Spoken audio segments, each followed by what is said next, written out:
தனியார் நிறுவனத்தில் செக்யூரிட்டி வேலை பார்க்குற பாலாஜி சக்திவேலுக்கு மனைவி அர்ச்சனா மேலே அம்புட்டு பாசம்.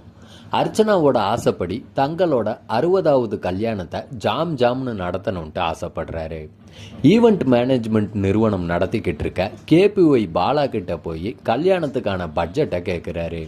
ஆனால் அவரோ 52 லட்சம்னு சொல்லிட்டு இவ்வளவு பணம் அவர்கிட்ட இருக்குமா அப்படின்ட்டு சந்தேகப்படுறாரு. ஆனால் சொந்த ஊரில் பல கோடி ரூபாய் மதிப்புள்ள நிலத்தை வெறும் 80 லட்சத்துக்கு விற்றுட்டு அந்த பணத்தை சென்னைக்கு கொண்டு வராரு பாலாஜி சக்திவேல்.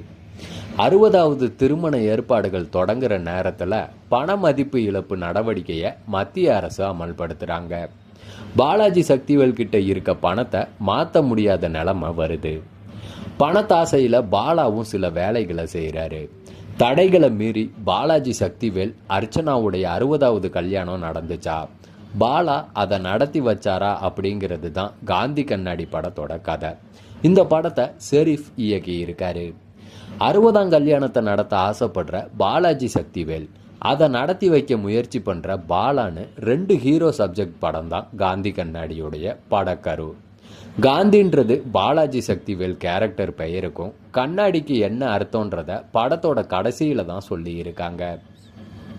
மனைவி சமைச்சு கொடுக்குற லெமன் சாதம், தயிர் சாதம், புளி சாதத்தை கூட புகழ்ந்து தள்ளி மனைவியை 60 வயசுலையும் காதலிக்கிற பாசத்தால் பொங்குற கேரக்டரில் ரொம்பவே சிறப்பாக நடிச்சிருக்காரு பாலாஜி சக்திவேல். அதுக்கு அவர் சொல்கிற ஃப்ளாஷ்பேக் காரணமும் உணர்ச்சி பூர்வமாக இருக்குங்க. ஜமீன் அப்படின்ட்டு அவரை கேபிஒய் பாலா டீமே கூப்பிடுறாங்க. சில சமயம் மரியாதை இல்லாமல் கிண்டலாகவும் நடத்துகிறாங்க.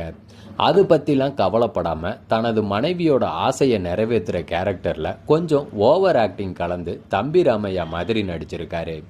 குறிப்பாக பண மதிப்பிழப்பு நடவடிக்கையால் கைவசம் இருக்க பணத்தை மாற்ற அவர் முயற்சி பண்ணுற விஷயங்கள்லாம் செமையாக இருக்குது. அப்பாவித்தனம் கலந்த அவரோட உடல் மொழி, பேசுகிற டைலாக் சில சமயம் ரசிக்க வச்சாலும் அதுவே ஓவர் டோஸ் ஆகி படத்தை நாடக பாணிக்கு கூட்டிட்டு போயிடுது. ஹீரோவா அறிமுகமாகிற பாலா சிவகார்த்திகேயன் மாதிரி காமெடி பண்ணுவாருன்னு நினைச்சா முதல் படத்திலேயே அழுத்தமான ரோல்ல நடிச்சிருக்காரு. பாலாஜி சக்திவேலுக்கும் அவருக்குமான சீன்கள், ஓட்டம், கிண்டல் படத்தோட ப்ளஸ் பாயிண்ட். கடைசி அரை மணி நேர நடிப்புல பலரையுமே அள வச்சிடுறாரு பாலா. அவர்கிட்ட இருந்து இப்படிப்பட்ட கேரக்டர், இந்த நடிப்பை யாருமே எதிர்பார்த்திருக்க மாட்டாங்க. சில சீன்கள்ல நடிக்காம அப்படியே நிக்கிறாருங்க. அதை கொஞ்சம் மாத்திக்கணும். பாலா டீம்ல இருக்க ஹீரோயின் நமிதா கிருஷ்ணமூர்த்திக்கு அதிக வேலையில ஒரு எமோஷன் காட்சியில மட்டும்தான் மனசுல நிக்கிறாங்க. பாலாஜி சக்திவேலோட மனைவியா வர்ற வீடு அர்ச்சனா பத்தி கேட்கவே வேணாம். குறிப்பா அந்த சோகமான கிளைமேக்ஸில் பின்னி எடுத்துட்டாங்கன்னே சொல்லலாம். அவங்களையும் ஓவர் ஆக்டிங் மீட்டர்ல நடிக்க வச்சிருக்காரு இயக்குனர். பல இடங்கள்ல நடிப்புல செயற்கைத்தனமா இருக்கு. பல சீன்கள் சினிமாத்தனமா இருக்கிறதும் நடிகர்களோட ஓவர் ஆக்டிங்கும் படத்தை நம்ம கிட்ட இருந்து தனிமைப்படுத்துதுன்னே சொல்லலாம். பண மதிப்பிழப்பு நடவடிக்கை பற்றின விஷயங்கள்ல ஒருவித அலட்சியம், லாஜிக் மீறல்லாம் இருக்கு.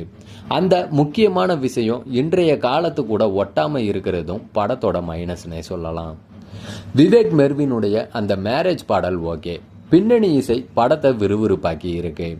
பாலாஜி கே ராஜாவுடைய கேமராவில் சென்னையோட தெருக்கள், கிளைமேக்ஸ்லாம் பழிச்சுன்னு இருக்கு. பாலாஜி சக்திவேல், பாலா, அர்ச்சனாவை தவிர மற்றவங்களுக்கெல்லாம் நடிக்கிறதுக்கு வாய்ப்பே கொடுக்கப்படலை. கிளைமேக்ஸையும் இன்னும் எடிட் செஞ்சு இன்னும் ஃபீலிங்காக எடுத்திருக்கலான்ட்டு தான் தோணுது.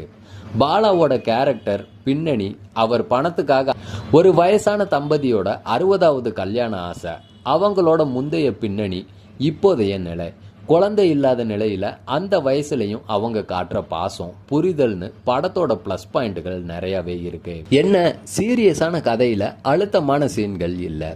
சீரியஸான சில சீன்களை காமெடியாக்கி இருப்பது படத்தோட ஒட்டலன்னு தான் சொல்லணும். கிளைமேக்ஸ் மனசுல நிக்குது. ஆனா அதுக்கு முந்தைய பல சீன்கள் போர் அடிக்கத்தான் செய்யுது. நிஜத்துல நல்லது செய்யற பாலா சினிமாவிலையும் அந்த இமேஜை கொண்டு வர முயற்சி பண்ணி இருக்காரு. ஆனால் பாலா கிட்ட ரசிகர்கள் எதிர்பார்க்கறது இந்த மாதிரியான சீரியஸான கதைகள் இல்லை, அவருடைய காமெடிகள் தான். காந்தி கண்ணாடி காமெடி பண்ணுவார்னு நினச்சா கலங்க வைக்கிறாரு பாலா.